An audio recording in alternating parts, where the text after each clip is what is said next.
Welcome to a new episode from English Plus Podcast. I'm very happy to welcome you to the first of our Let's Talk Literature episode series. In this series of weekly episodes, we will focus on a topic from literature, an author, a period, or a single book like we're going to do today. In this episode, we're going to discuss in detail an immortal book from the 19th century. We're going to talk about Wuthering Heights by Emily Bronte. We will talk about the storyline, the characters, and the themes in this book. Although there are going to be some spoilers for those of you who haven't read the book yet, but I assure you, even if I read the entire book to you, it's still worth taking the time to read it yourself. It's one of those books you really want to read before you die. And now, before we start, let me remind you that there's a wealth of learning opportunities on our website, EnglishPlusPodcast.com. So after you finish listening to this episode, take the time and go to our website to browse it, and I guarantee you will find something to your liking, something both interesting and useful.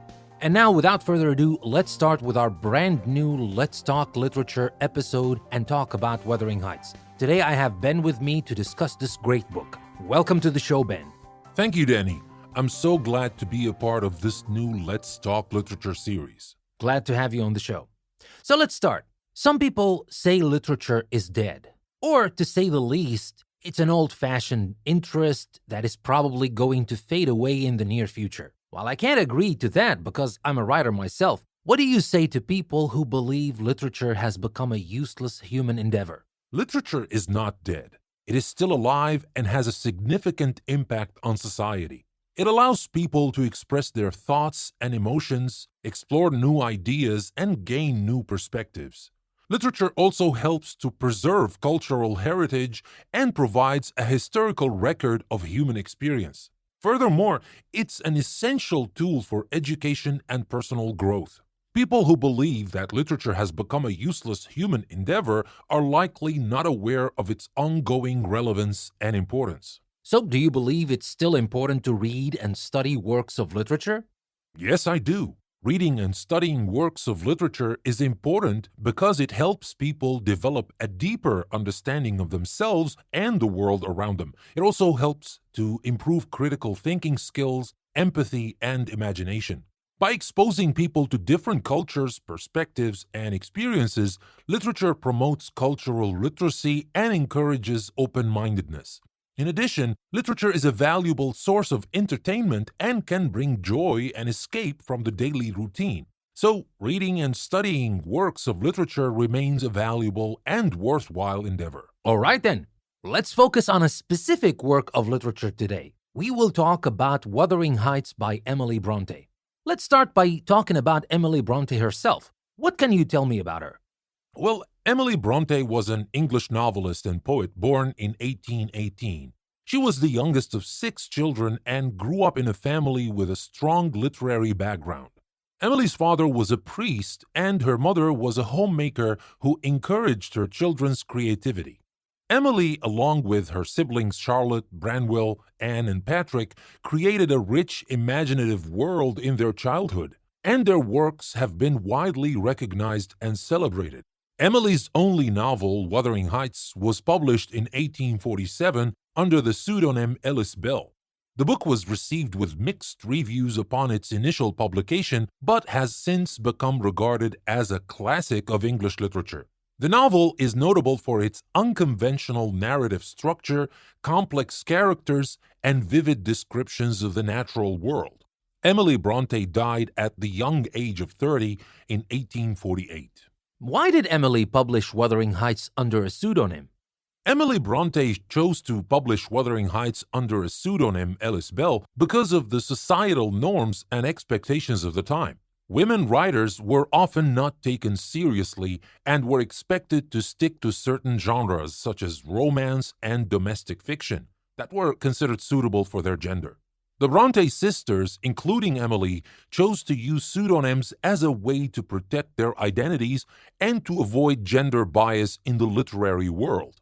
The use of a pseudonym also allowed them to be more daring in their writing and to push against the constraints of conventional gender roles. The Bronte sisters' use of pseudonyms and the success of their works paved the way for future female writers and challenged societal norms about women and writing. So, can you tell me a little more about the historical background of the time Emily Bronte wrote her immortal book, so we may better understand the themes present in the book? Sure. The historical background during the time when Emily Bronte wrote Wuthering Heights was the early 19th century England, a time of great social, economic, and political change. The Industrial Revolution had transformed the country, bringing new wealth to some, but also poverty and hardship to others. The working class was struggling, and there was a growing divide between the rich and the poor. At the same time, there were changes in the status of women in society. The idea of women's rights was gaining traction, and there was a growing recognition of the importance of women's education. However, despite these advances, women still faced significant obstacles and were largely excluded from many areas of public life. These historical factors influence the themes present in Wuthering Heights. The novel explores the struggle for power and control, the relationship between classes, and the limitations faced by women. It also reflects on the impact of the Industrial Revolution on rural life and the changing social dynamics of the time. The characters in the novel are complex and often flawed, reflecting the realities of life in 19th century England. Overall, the historical background provides a rich context for understanding the themes and characters in Wuthering Heights. So, what makes Wuthering Heights a great novel? Wuthering Heights is considered a great novel for several reasons.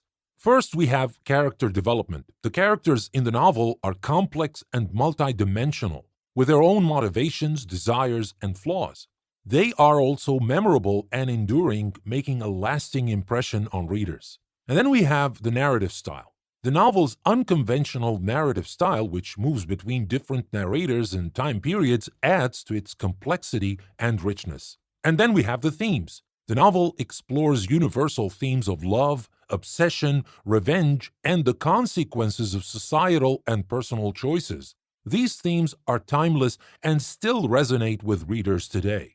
And then we have the setting. The bleak and wild setting of the Yorkshire moors provides a vivid backdrop for the events of the novel and adds to its sense of atmosphere and foreboding. And then we have the writing style. Emily Bronte's writing style is powerful, evocative, and filled with vivid descriptions of nature and human emotions. Her writing style has been widely praised for its originality and beauty. Overall, the combination of these elements makes Wuthering Heights a timeless classic that continues to captivate and move readers today. All right, let's dig in a little deeper into the novel's storyline. What's Wuthering Heights about in brief? Wuthering Heights is a novel about the intense and tempestuous relationship between Heathcliff and Catherine Earnshaw, and the events that occur as a result of their love. The story is set on the Yorkshire moors in northern England, and begins with the arrival of Mr. Lockwood, a tenant at Wuthering Heights, the estate of his landlord Heathcliff. Through his interactions with Heathcliff and the other residents of Wuthering Heights, Mr. Lockwood learns about the troubled history of the estate, including the passionate and destructive love between Heathcliff and Catherine. As the story unfolds, we learn about Heathcliff's rise from a poor orphan to a wealthy and powerful landowner, and about his turbulent relationship with Catherine, who marries another man despite her deep love for Heathcliff. The consequences of their love play out over several generations, causing pain and suffering for many of the characters. The novel ultimately explores themes of revenge, obsession, and the enduring power of love, and raises questions about the meaning of human existence and the nature of good and evil. Let's talk a little more about how Heathcliff was introduced into the Earnshaw's household as a member of their family. Heathcliff was introduced into the Earnshaw family as a foundling or an orphan. Mr. Earnshaw, the father of the family, brings him back from a trip to Liverpool and takes him into the family as a son, much to the disapproval of his wife and children, Hindley and Catherine. Despite their initial resistance, Catherine and Heathcliff quickly form a strong bond and become close childhood companions. Over time, their relationship deepens and becomes more complex until it ultimately becomes a passionate and all-consuming love. This love is the central conflict of the novel and drives many of the events that occur throughout the story. So can we say that Catherine and Heathcliff enjoyed a happy childhood together? It is debatable whether Catherine and Heathcliff enjoyed a happy childhood together. While they were close childhood companions, their relationship was not without difficulties and challenges. They both came from different social classes, with Catherine being born into a wealthy family and Heathcliff being an outsider and an orphan. This created conflicts and tensions between them, especially as they grew older and became more aware of the societal expectations placed upon them. Additionally, their relationship was complicated by the fact that Catherine was betrothed to another man, Edgar Linton, and Heathcliff's feelings for her were not reciprocated in the way he wanted. Despite these difficulties, Catherine and Heathcliff's love for each other was intense and passionate, and they remained close throughout their lives. Whether this constitutes a happy childhood is a matter of interpretation, but it is clear that their relationship was both complicated and deeply meaningful to both of them. When did Heathcliff problems start? Heathcliff's problems can be traced back to his introduction into the Earnshaw family as an orphan and the difficulties he faced as a result of his lower social status. He was often mistreated by Hindley, Catherine's brother, and faced discrimination and rejection from others in the community because of his background. However, Heathcliff's problems really escalate when Catherine marries Edgar Linton, despite her deep love for Heathcliff. This rejection causes Heathcliff to leave Wuthering Heights and become wealthy through unknown means. When he returns, he seeks revenge against those who have wronged him, including Hindley and the Linton family. Heathcliff's thirst for revenge and his intense love for Catherine drive much of the conflict in the novel, causing pain and suffering for many of the characters. Ultimately, Heathcliff's problems stem from his intense emotions and the deep sense of injustice he feels, which drive his actions throughout the story. Why did Catherine marry Edgar while she was obviously in love with Heathcliff? Catherine marries Edgar Linton for several reasons, despite her obvious love for Heathcliff. One reason is social class. Catherine comes from a wealthy family and is expected to marry someone of a similar social status.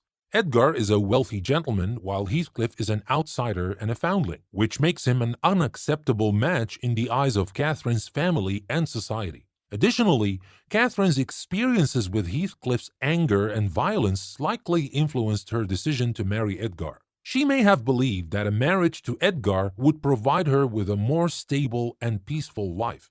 Finally, Catherine's own conflicting feelings may have played a role in her decision to marry Edgar. She loves Heathcliff deeply, but also fears him and is torn between her desire for a secure and stable life with Edgar and her deep love for Heathcliff. In the end, Catherine's decision to marry Edgar has profound and far-reaching consequences for both her and Heathcliff, as well as for the other characters in the novel. It drives much of the conflict and sets the stage for the intense and passionate love affair that forms the core of the story. So what prompted Heathcliff to leave? Heathcliff leaves after Catherine marries Edgar Linton, and he realizes that his love for her will never be reciprocated. Heathcliff is deeply hurt and angry when Catherine chooses to marry Edgar, and he feels rejected and betrayed by her. This rejection drives Heathcliff to leave Wuthering Heights and pursue wealth and power in order to gain the means to seek revenge against those who have wronged him. During his absence, Heathcliff becomes wealthy and returns to Wuthering Heights, where he begins his campaign of revenge against Hindley, the Linton family, and others who have crossed him. He uses his newfound wealth and power to manipulate and torment the other characters, and his actions drive much of the conflict in the latter half of the novel. Ultimately, Heathcliff's departure is a turning point in the story and sets the stage for his intense and passionate love affair with Catherine and his quest for revenge. So how did Heathcliff exact his revenge on the Earnshaws and the Lintons? Heathcliff exacts his revenge on the Earnshaws and the Lintons through a series of cruel and manipulative actions. He begins by tormenting Hindley, Catherine's brother, who had mistreated him when they were children. He takes control of Wuthering Heights and forces Hindley into debt and alcoholism, leading to Hindley's eventual death. He also marries Isabella Linton, Edgar's sister, in order to gain access to the Linton family's wealth and status. He then mistreats and oppresses Isabella, causing her to run away from Wuthering Heights. He also manipulates the inheritance of Kathy, the daughter of Catherine and Edgar, in order to ensure that she will marry his son Linton and secure the continuity of his power and influence. Throughout the novel, Heathcliff uses his wealth, power, and cunning to manipulate and torment the other characters, causing them great pain and suffering. He is driven by his intense love for Catherine and his deep sense of injustice and rejection, which fuels his desire for revenge. Ultimately, Heathcliff's actions serve as a powerful commentary on the destructive effects of love, obsession, and revenge, and they drive much of the conflict and tension in the novel. So why didn't Catherine return to Heathcliff when he came back, as we again can see she was still in love with him? And how would that affect the story if it ever happened? Catherine doesn't return to Heathcliff when he comes back because she's torn between her love for him and her sense of duty and obligation to her family. Catherine recognizes the depth and intensity of her feelings for Heathcliff, but she's also aware of the social and moral conventions of her time, which dictate that she must marry someone of her own social class. When Heathcliff returns, Catherine is already married to Edgar and is the mother of their daughter, Kathy. She feels trapped in her marriage and is torn between her loyalty to her family and her love for Heathcliff.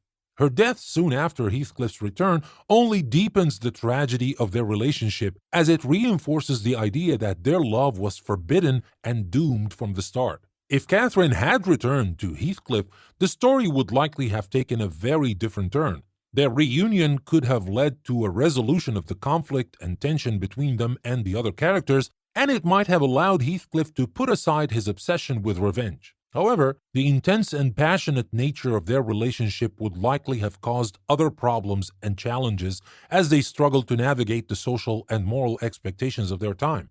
Ultimately, the idea of Catherine returning to Heathcliff raises important questions about the nature of love, loyalty, and social convention, and it adds a layer of complexity and uncertainty to the story. So we know that Catherine never returned to Heathcliff, and she actually died soon after Heathcliff returned. How did her death affect Heathcliff? Catherine's death has a profound and lasting impact on Heathcliff. It represents the loss of the only person who truly understood and loved him, and it marks the end of any hope of a future with her. Heathcliff is consumed by grief and anger, and he becomes even more vengeful and cruel in his actions towards the other characters. Heathcliff's obsession with Catherine even after her death is a central theme in the novel, and it serves to underscore the intensity and power of their love. He refuses to accept her death, and he spends much of the rest of the story seeking to reunite with her in some way. This is reflected in his erratic and often cruel behavior as he torments the other characters and manipulates them in an attempt to assert his power and control over them. Ultimately, Heathcliff's reaction to Catherine's death highlights the destructive effects of unrequited love and the pain and suffering that it can cause. It serves as a powerful commentary on the nature of loss and grief, and it adds a layer of tragedy and darkness to the overall story of Wuthering Heights. So is there a silver lining at the end of the story of Wuthering Heights, or is it all about loss and tragedy? Wuthering Heights is a dark and intense story, and it is characterized by themes of loss, tragedy, and the destructive power of unrequited love. However, it is also a story of redemption and the power of love to endure even in the face of adversity. At the end of the story, the younger generation of Kathy and Hareton find love and happiness together despite the obstacles and hardships they have faced. Their love represents a glimmer of hope in an otherwise dark and tragic story, and it serves to show that even in the midst of tragedy, it is possible for love to endure and for happiness to be found. It is important to note that the conclusion of the story is not a conventional happy ending, and it does not resolve all the conflicts and issues raised throughout the novel. However, it does offer a sense of closure and a glimmer of hope, and it suggests that the love and relationships forged throughout the story will endure and continue to shape the lives of the characters even after the events of the novel have come to a close. All right then, now let's analyze the main characters in the story before we finish with some discussion questions about it. Let's start with the character of Heathcliff. Well, Heathcliff is the central figure in Wuthering Heights, and he is widely regarded as one of literature's most complex and enigmatic characters. Heathcliff is introduced as an orphan who is taken in by the Earnshaw family, and he quickly becomes close friends with Catherine. As they grow up together, they develop a deep and intense love for each other, but their relationship is ultimately thwarted by societal expectations and Catherine's eventual marriage to Edgar Linton.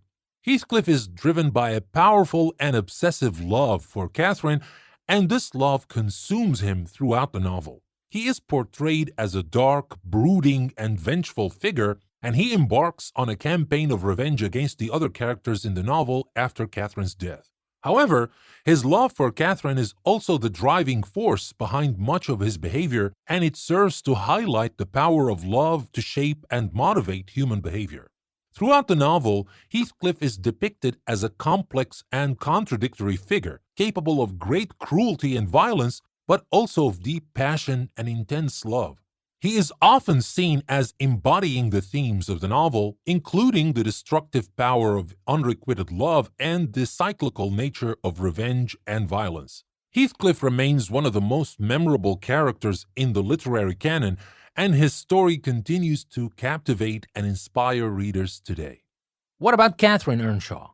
Catherine Earnshaw is the female protagonist of Wuthering Heights and one of the central figures in the novel. She is depicted as a complex, strong-willed, and passionate young woman, and her relationship with Heathcliff serves as the driving force behind much of the novel's action. Catherine is raised alongside Heathcliff, and the two develop a close and intense bond from a young age. As they grow older, Catherine finds herself torn between her love for Heathcliff and her desire for social mobility and financial security, which she believes can only be achieved through marriage to Edgar Linton. Despite her love for Heathcliff, she eventually marries Edgar, setting off a chain of events that has profound consequences for both her and Heathcliff.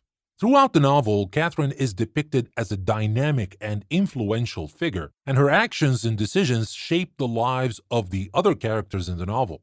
Her love for Heathcliff and her struggle to reconcile this with her desire for social status and security is a central theme of the novel, and her story serves to highlight the power of love and the social, cultural, and economic forces that can shape human relationships. Despite her flaws and limitations, Catherine remains a memorable and captivating character, and her story continues to resonate with readers today. And now what about Edgar Linton? Well, Edgar Linton is also a central character in Wuthering Heights, and he serves as a foil to Heathcliff. He is depicted as a gentle, wealthy, and well-educated young man, and his marriage to Catherine Earnshaw sets in motion many of the events of the novel. Edgar is depicted as a kind and considerate husband to Catherine, but he is ultimately unable to compete with Heathcliff for her affections. Throughout the novel, Edgar is portrayed as passive, idealistic, and somewhat naive, in contrast to Heathcliff's brooding, vengeful, and tempestuous personality. Despite his limitations, Edgar serves as an important contrast to Heathcliff, and his story helps to highlight the themes of love, loss, and social class that are central to the novel. Edgar's struggle to understand and win Catherine's affections and his ultimate failure to do so serves to underscore the power of love and the role that social, cultural, and economic factors play in shaping human relationships one more time. And through his character and actions, Edgar offers a valuable perspectives on the themes and issues explored in Wuthering Heights. And finally, what about the younger generation, Cathy Linton and Hareton Earnshaw?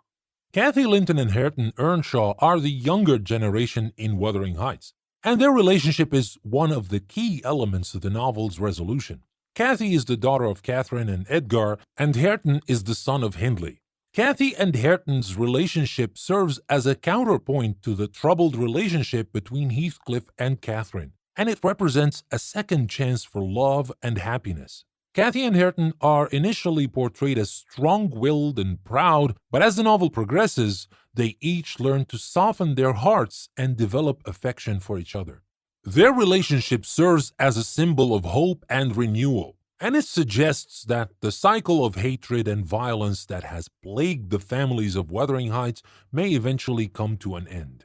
Through Cathy and Hareton's relationship, Emily Bronte explores themes of growth, transformation, and the power of love to heal even the deepest wounds. In this sense, Kathy and Hareton represent a new generation of characters, one that is free from the bitterness and anger that has dominated the lives of the previous generation, and that offers a glimmer of hope for a brighter future. All right, now that we have talked about the main characters in the novel, let's get a little more literary and talk about the narrative structure of Wuthering Heights. Wuthering Heights is a novel that features a complex and unconventional narrative structure. The novel is divided into two parts, with the first part told primarily from the point of view of Nellie Dean and the second part told primarily from the point of view of Lockwood. This multiple point of view approach allows the author to explore the events of the story from multiple perspectives and to create a rich and nuanced understanding of the motivations and emotions of the characters. Another notable aspect of the narrative structure of Wuthering Heights is its use of flashbacks. Throughout the novel, Nellie and Lockwood both reflect on past events, which are then related to the reader. This structure allows the author to delve into the backstories of the characters and to explore the relationships and conflicts that have shaped their lives. Additionally, the narrative structure of Wuthering Heights is characterized by its use of contrasts and parallels. For example, the relationships between Heathcliff and Catherine and between Kathy and Hareton are similar in many ways, yet they are also fundamentally different. The narrative structure of the novel reflects this contrast, and it underscores the idea that while the past may shape the present, it does not determine it.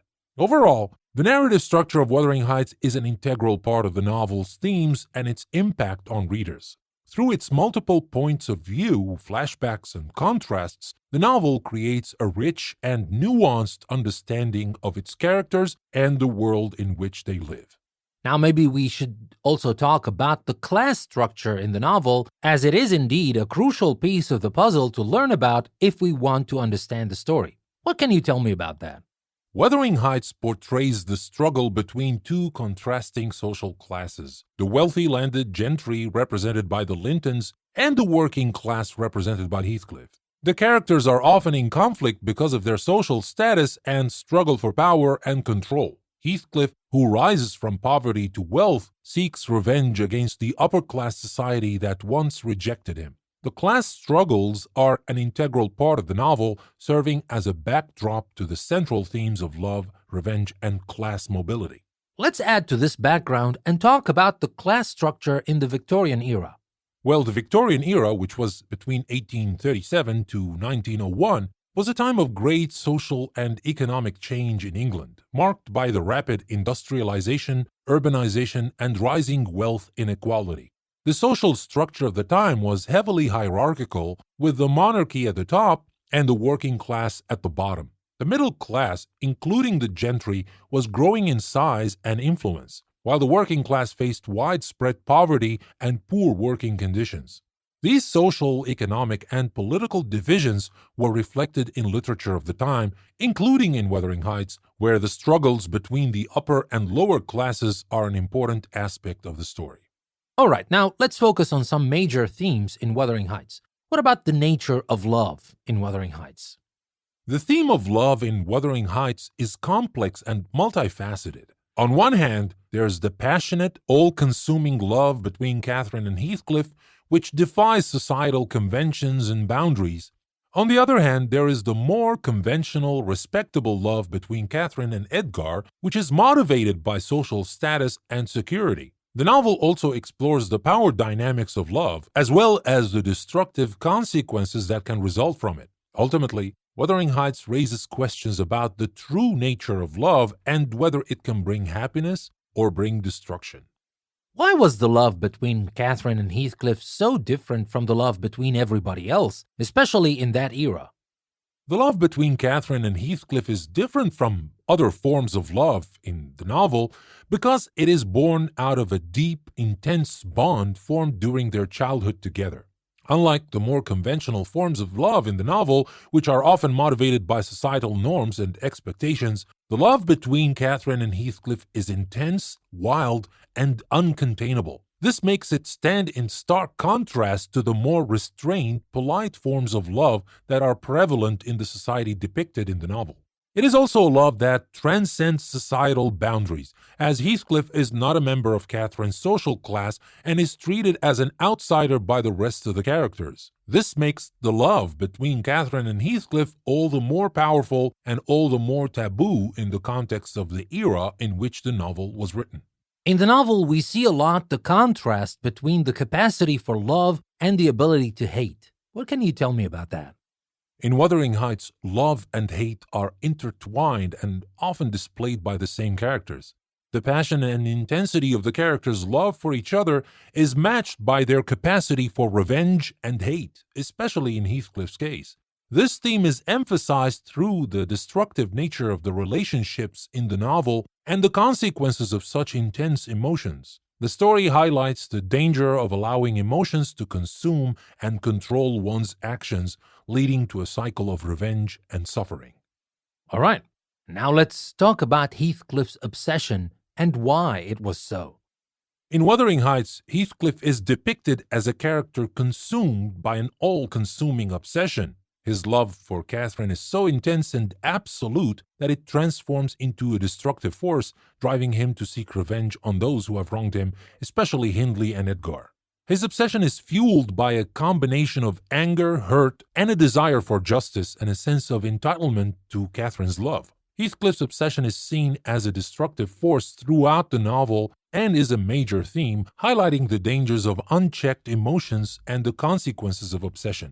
All right, I have a couple more questions to ask you before we wrap up our discussion about Wuthering Heights. Throughout the novel, we find ourselves in Wuthering Heights or Thrushcross Grange.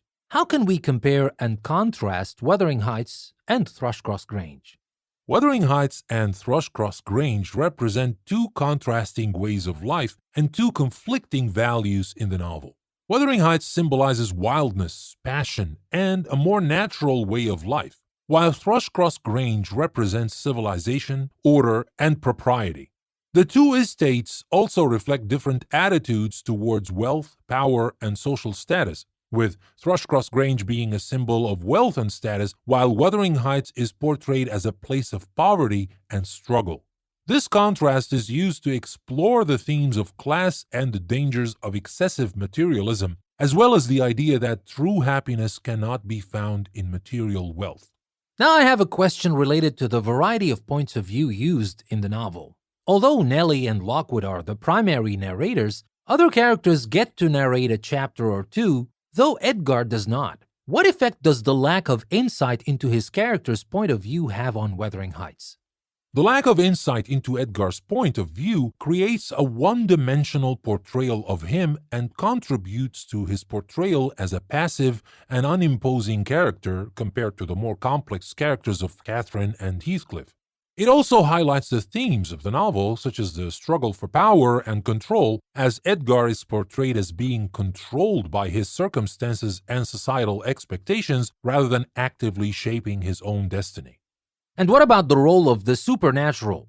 What role does the supernatural play in Wuthering Heights? The supernatural elements in Wuthering Heights are primarily used to reflect the intense emotions and the sense of hauntedness that pervade the novel. For example, Catherine's ghost is said to haunt Wuthering Heights and Thrushcross Grange, and Heathcliff is described as being possessed by his passion for her. These elements serve to reinforce the sense of intense passion and longing that drives the characters in the novel. Additionally, the supernatural elements contribute to the sense of foreboding and doom that permeates the story. And what about the pairs or dualities we find in Wuthering Heights? A multitude of ordered pairs exist throughout the text. What are the most significant dualities, and what does Bronte gain by creating symmetry between generations, and what does she lose?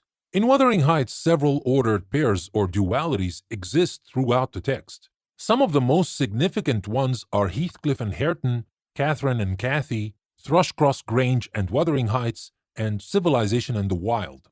These dualities create symmetry between generations, emphasizing the cyclical nature of the characters' experiences and emotions. By creating these pairs, Bronte underscores the themes of love, class, and societal expectations, as well as the destructive effects of revenge and obsession. However, By focusing on these dualities, Bronte may also lose some of the complexity and individuality of her characters. Very well. Now that we have discussed Wuthering Heights in detail, why do you think it's a great book to read? Wuthering Heights is considered a great book to read for several reasons. Firstly, it's a novel that explores complex human emotions and relationships. Secondly, it uses the setting and the contrast between Wuthering Heights and Thrushcross Grange to create a vivid atmosphere and highlight class differences. Thirdly, its exploration of the theme of love and obsession adds depth and complexity to the story.